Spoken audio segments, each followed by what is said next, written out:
Hi everyone, welcome to the day 3 preview for Cheltenham 2023.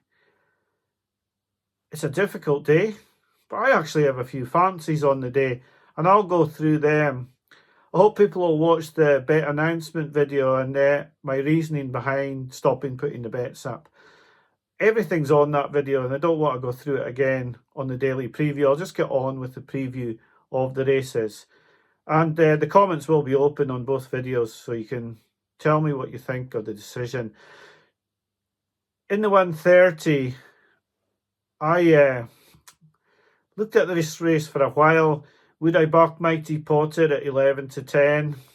He's a bit skinny now. He had, after his antics at last year's festival, where he lost his race before the start. I know he's grown up a lot. He's won 2 Grade 1 chases this season. I just think at 11 to 10, he's a little bit short. The thing is, I wouldn't want to back against him either, so there wouldn't be really any bet in the first race. I do think Mighty Potter's the likely winner, but at 11 to 10, he can win without my money on him.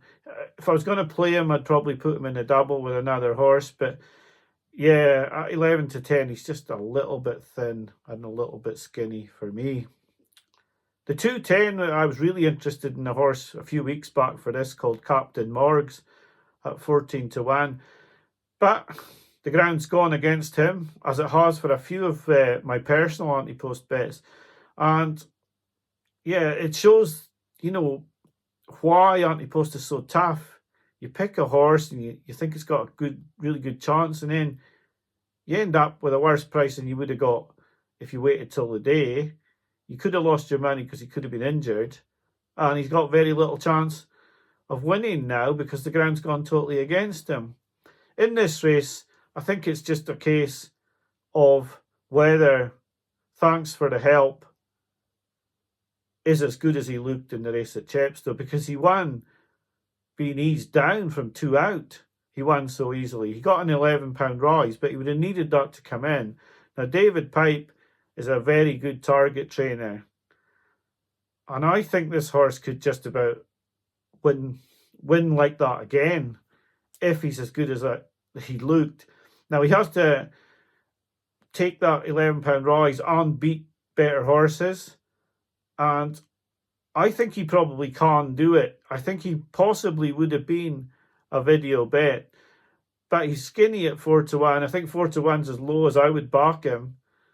But he looks really, really well handicapped. It could be because he was beating inferior horses and the £11 rise will catch him out. But to be honest, off a mark of 128, I thought he looked like something I'd probably back even at the 4 to 1. But at 7 to 2, I'd probably say no, enough's enough at that price.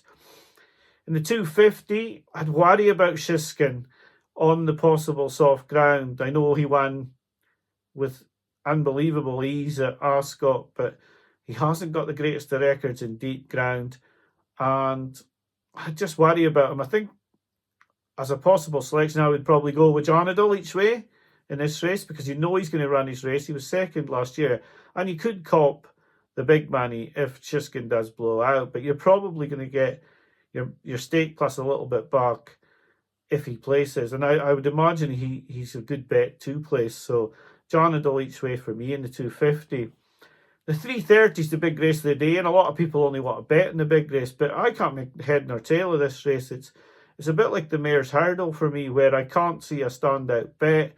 I like Flooring Porter as a horse. I've been backing him all season, but he's had a hold up in his preparation, plus the ground might be a bit soft for him, so I'm worried about him.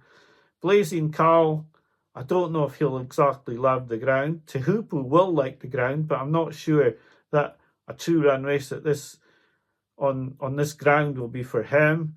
And so I went round in circles and eventually came down on absolutely nothing at all. In the 410, I will be playing SEDDON in this race. I do like him. I've been really impressed with his 2 wins this season, 1 over hurdles, 1 over fences. He's been put up in the ratings. It could be that he was beating inferior horses and he's not up to this level. But I have a funny feeling the way people talked about this horse at Joseph O'Brien's, and the way they backed him a few times in the previous yard, that this is a better horse than we've seen to date. And I think John McConnell's just getting that ability out of him now.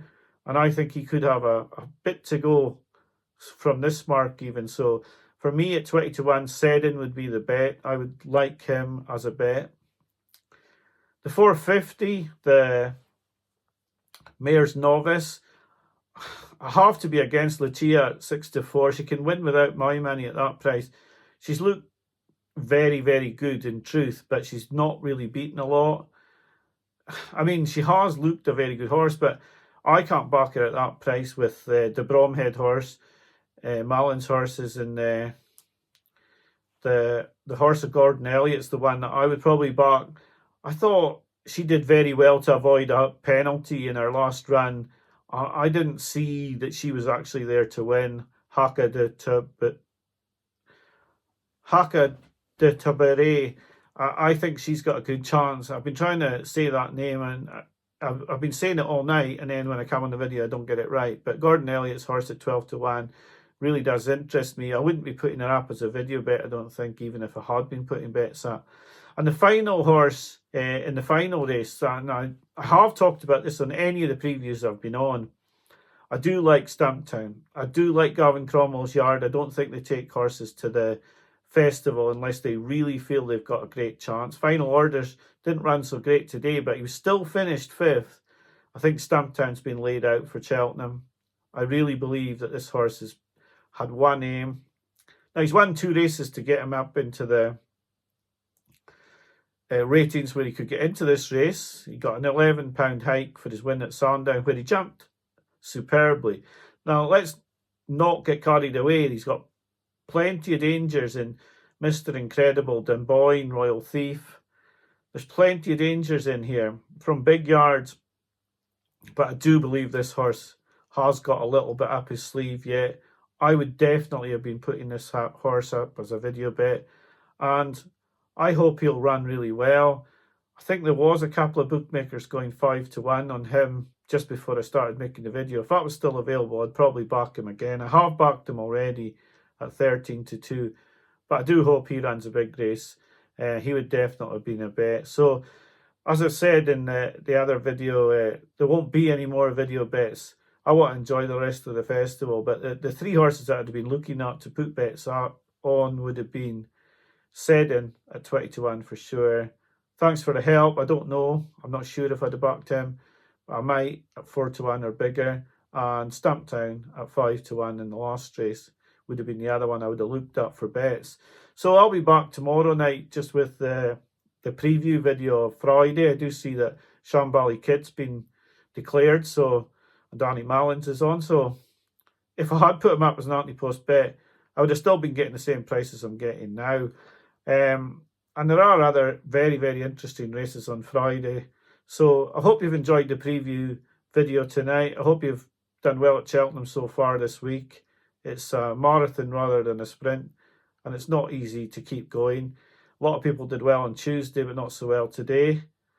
The video bets did better today than they did yesterday, and they were currently at 160 staked and 175 returned. And like I say, the 3 that I would be looking at tomorrow, if I'd continued, would have been Stumptown, SEDDON, and thanks for the help. But whether I'd have put them off or not, I don't know. So thanks for watching. Have a great day tomorrow. Bye for now.